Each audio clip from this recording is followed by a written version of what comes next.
ये किस्सा है बांग्लादेश युद्ध के साल का, जब इंदिरा गांधी के नाम पर स्टेट बैंक ऑफ इंडिया ने बांग्लादेश के बाबू को 60 लाख रुपए दे दिए। कहानी खुली तो पता चला कि इन पैसों का इस्तेमाल बांग्लादेशी विद्रोहियों की ट्रेनिंग के लिए होना था। लेकिन फिर एक गड़बड़ हो गई। बैंक के एक कैशियर ने यह बात पुलिस तक पहुंचा दी। जल्द ही बात पूरी दिल्ली में फैल गई। पुलिस ने अपनी तहकीकात में बताई एक कहानी, जिसके अनुसार एक आदमी ने इंदिरा की आवाज़ की नकल कर 60 लाख रुपए लूट डाले। इस केस को द नागरवाला केस के नाम से जाना जाता है। आइए जानते हैं क्या था नागरवाला केस। नमस्कार, मैं दीपक विश्वकर्मा स्वागत करता हूं आपका हिस्ट्री फॉर यू में।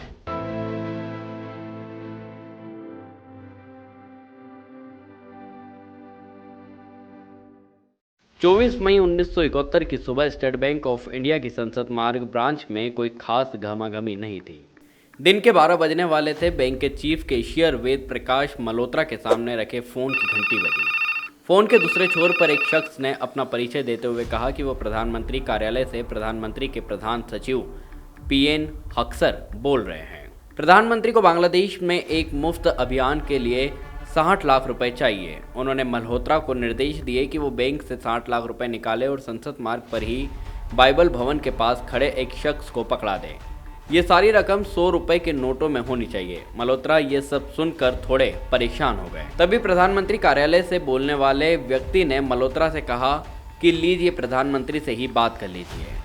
इसके कुछ सेकंडों बाद एक महिला ने मल्होत्रा से कहा कि आप ये रुपए लेकर खुद बाइबल भवन पर आइए। वहाँ एक शख्स आपसे मिलेगा और एक कोड कहेगा, बांग्लादेश का बाबू।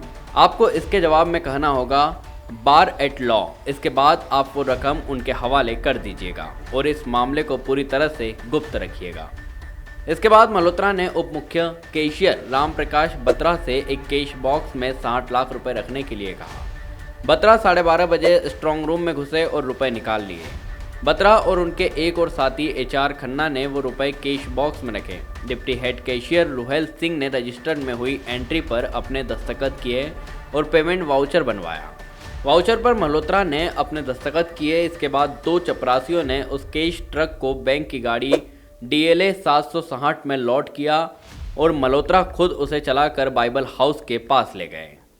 कार के रुकने के बाद एक लंबे और गोरे व्यक्ति ने आकर वो कोड वर्ड उनके सामने बोला। फिर वो व्यक्ति बैंक की ही कार में बैठ गया और मल्होत्रा और वो सरदार पटेल मार्ग और पंचशील मार्ग के जंक्शन के टैक्सी स्टैंड पर पहुंचे। वहां पर उस व्यक्ति ने वो ट्रक उतारा और मल्होत्रा से कहा कि वह प्रधानमंत्री निवास पर जाकर इस रकम का वाउचर ले लें। मल्होत्रा जब प्रधानमंत्री निवास पहुंचे तो उन्हें बतलाया गया कि इंदिरा गांधी संसद में है, वो तुरंत संसद पहुंच जाए। वहां उनकी मुलाकात इंदिरा गांधी से तो नहीं, प्रधानमंत्री के प्रधान सचिव परमेश्वर नारायण हक्सर से जरूर मिले। जब मल्होत्रा ने हक्सर को सारी बात बताई तो हक्सर के पैरों तले जमीन निकल गई। उन्होंने मल्होत्रा से कहा कि किसी ने आपको ठग लिया है। प्रधानमंत्री कार्यालय से हमने इस तरह का कोई फ़ोन नहीं किया। आप तुरंत पुलिस स्टेशन जाइए और इसकी रिपोर्ट कराइए। इस बीच बैंक के deputy head cashier Ruhel Singh ने आरबी बत्रा से 2 या 3 बार उन 60 लाख रुपए के वाउचर के बारे में पूछा। बत्रा ने उन्हें आश्वासन दिया कि उन्हें वाउचर जल्द मिल जाएंगे। वहीं जब उन्हें काफ़ी देर तक वाउचर नहीं मिले और मल्होत्रा भी वापस नहीं लौटे तो उन्होंने इस मामले की रिपोर्ट अपने उच्च अधिकारियों से कर दी। फिर उनके कहने पर उन्होंने संसद मार्ग थाने पर इस पूरे मामले की FIR लिखवाई। वहीं पुलिस ने मामला सामने आते ही जाँच शुरू कर दी। इसके बाद पुलिस हरकत में आ गई और उसने रात करीब 9:45 बजे नागरवाला को दिल्ली गेट के पास पारसी धर्मशाला से पकड़ लिया और डिफेंस कॉलोनी में उसके एक मित्र के घर से उन 60,95,000 रुपए बरामद कर लिए। इस पूरे अभियान को ऑपरेशन तूफान का नाम दिया गया था। उसी दिन आधी रात को दिल्ली पुलिस ने प्रेस कॉन्फ्रेंस कर बताया कि मामले को हल कर लिया गया है। पुलिस ने बताया कि टैक्सी स्टैंड से नागरवाला राजेंद्र नागर के घर गया। वहाँ से उसने एक सूटकेस लिया। वहाँ से वो पुरानी दिल्ली के निकलसन रोड पर गया। वहाँ पर उसने ड्राइवर के सामने ट्रक से निकालकर सारे पैसे सूटकेस में रखे। ड्राइवर को यह राज अपने तक रखने के लिए उसने 500 रुपये टिप दी थी। उस समय संसद का सत्र चल रहा था। जैसे कि उम्मीद थी कि संसद में इस पर जमकर हंगामा हुआ। कुछ ऐसे सवाल थे जिनके जवाब सामने नहीं आ रहे थे। मसलन, क्या इससे पहले भी कभी प्रधानमंत्री ने मल्होत्रा से बात की थी? अगर नहीं तो उसने इंदिरा गांधी की आवाज़ कैसे पहचानी? कैसे बैंक का कैशियर सिर्फ जुबानी आदेश पर बैंक से इतनी बड़ी रकम निकाल सकता था? और सबसे बड़ी बात, ये पैसा किसका था? 27 मई 1971 को नागरवाला ने अदालत में अपना जुर्म कबूल कर लिया। उसी दिन पुलिस ने न्यायिक मजिस्ट्रेट के पी खन्ना की अदालत में नागरवाला के खिलाफ मुकदमा दायर किया। शायद भारत के न्यायिक इतिहास में यह पहली बार हुआ था कि किसी व्यक्ति को गिरफ्तार किए जाने के 3 दिन के अंदर उस पर मुकदमा चला और सिर्फ 10 मिनट चले मुकदमे के बाद सजा भी सुना दी गई। रुस्तम नागरवाला को 4 साल के कारावास की सजा सुनाई गई और 1000 रुपये जुर्माना भी किया गया, लेकिन इस घटना की तह तक कोई नहीं पहुंच पाया। नागरवाला ने अदालत में ये कबूला कि उसने बांग्लादेश अभियान का बहाना बनाकर मल्होत्रा को बेवकूफ़ बनाया था, लेकिन बाद में उसने अपना बयान बदल दिया और फैसले के खिलाफ अपील कर दी। उसकी मांग थी कि इस मुकदमे की सुनवाई फिर से हो, लेकिन 28 अक्टूबर 1971 को नागरवाला की ये मांग ठुकरा दी गई। कुछ ही हफ्तों के बाद ये केस एक बार और सुर्खियों में आया, जब 20 नवंबर 1971 को इस केस को लीड कर रहे एसएसपी डीके कश्यप की एक कार दुर्घटना में मृत्यु हो गई। हादसा तब हुआ जब कश्यप अपने हनीमून को जा रहे थे। इस बीच नागरवाला ने एक साप्ताहिक अखबार करंट के एडिटर टीएफ कराका को पत्र लिखकर कहा कि वो एक इंटरव्यू देना चाहते हैं। कारका और नागरवाला दोनों पारसी कम्युनिटी से आते थे, इसलिए नागरवाला को उन पर भरोसा था। नागरवाला ने एक ऐसा ही खत अपने वकील आरसी माहेश्वरी को भी लिखा था। नागरवाला उन्हें साल की सबसे बड़ी खबर देने वाले थे। एक कारका उन दिनों बीमार थे, इसलिए उन्होंने नागरवाला का इंटरव्यू लेने अपने असिस्टेंट को भेजा, लेकिन नागरवाला ने असिस्टेंट को इंटरव्यू देने से इनकार कर दिया। इस बीच बांग्लादेश युद्ध की शुरुआत हुई और भारत जीत गया। नागरवाला की खबर पुरानी हो गई। वो लगातार अपने केस की सुनवाई के लिए कोशिश करता रहा। इसी दौरान फरवरी 1972 के शुरू में नागरवाला को तिहाड़ जेल के अस्पताल में भर्ती किया गया। वहां से उसे 21 फरवरी को जीबी पंत अस्पताल ले जाया गया, जहां 2 मार्च को उसकी तबीयत खराब हो गई और 2:15 पर दिल का दौरा पड़ने से नागरवाला का देहांत हो गया। उस दिन उसकी 91वीं सालगिरह थी। हालांकि ठगी के बाद 5000 रुपये छोड़कर पूरे 59,95,000 रुपये बरामद हो गए थे और वो 5000 रुपये भी मल्होत्रा ने अपनी जेब में भरे थे। बैंक को इससे कोई माली नुकसान नहीं पहुंचा था, लेकिन इससे उसकी खराब हुई छवि के कारण स्टेट बैंक ने मल्होत्रा को डिपार्टमेंटल इंक्वायरी के बाद नौकरी से निकाल दिया था।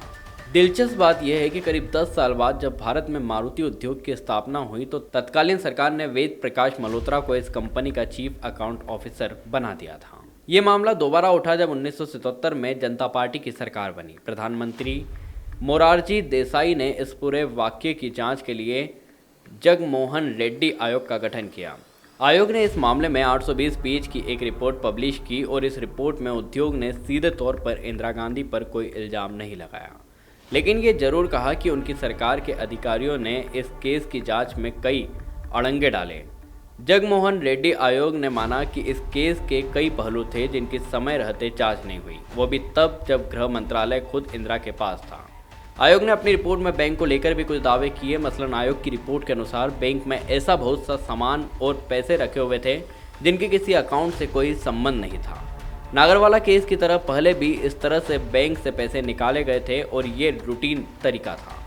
उसी साल इंडिया टुडे मैगजीन ने अपनी कवर स्टोरी में इस केस का एक और पहलू उजागर किया। रिपोर्ट के अनुसार 1971 में भारत ने बांग्लादेशी मुक्त बाहिनी की गुरिल्ला लड़ाकों को ट्रेनिंग देना शुरू कर दी थी और संभवतः यह 60 लाख रुपए भी इसी काम के लिए भेजे जाने थे। नागरवाला ब्रिटिश आर्मी में इंटेलिजेंस अफसर रह चुका था। गिरफ्तारी के तुरंत बाद उसने प्रधानमंत्री से बात करने की मांग की थी और जब ये मांग ठुकरा दी गई तो उसने बीएसएफ के डायरेक्टर जनरल रुस्तम जी से बात करने की मांग की, जिनके परिवार से उनके पुराने रिश्ते थे। इंडिया टुडे की रिपोर्ट में यह कयास भी लगाया गया कि संभवतः यह पैसे भेजने का रूटीन तरीका था और डिप्टी हेड कैशियर रूहेल सिंह की जल्दबाजी के चलते बात बाहर आ गई थी, जिसके चलते नागरवाला को बलि का बकरा बनाया गया था।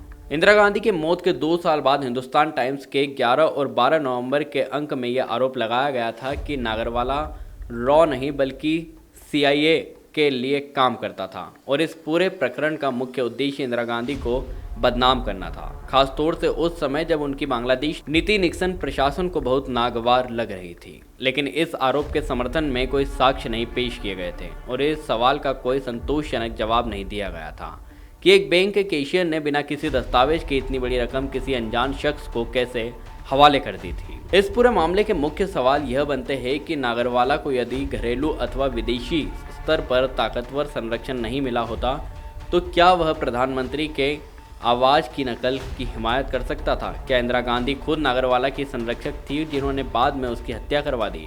महज फोन पर मिले निर्देश के बलबूते पर मल्होत्रा नोटों की इतनी बड़ी राशि किसी बैंक से क्यों निकालेगा? इंदिरा सरकार के अस्पष्ट अंधियारों कोनों में सवाल और कयास डूबते उतराते हैं। असलियत क्या थी? जैसा कि कहते हैं, ये सच भी नागरवाला के साथ ही चला गया। तो यह किस्सा आपको कैसा लगा? अपने विचार हमसे जरूर साझा करें। वीडियो पसंद आया हो तो इसे लाइक करें, शेयर करें और चैनल को सब्सक्राइब करें। हम इसी तरह की कहानियाँ और किस्से आपके लिए लाते रहेंगे। तब तक के लिए धन्यवाद।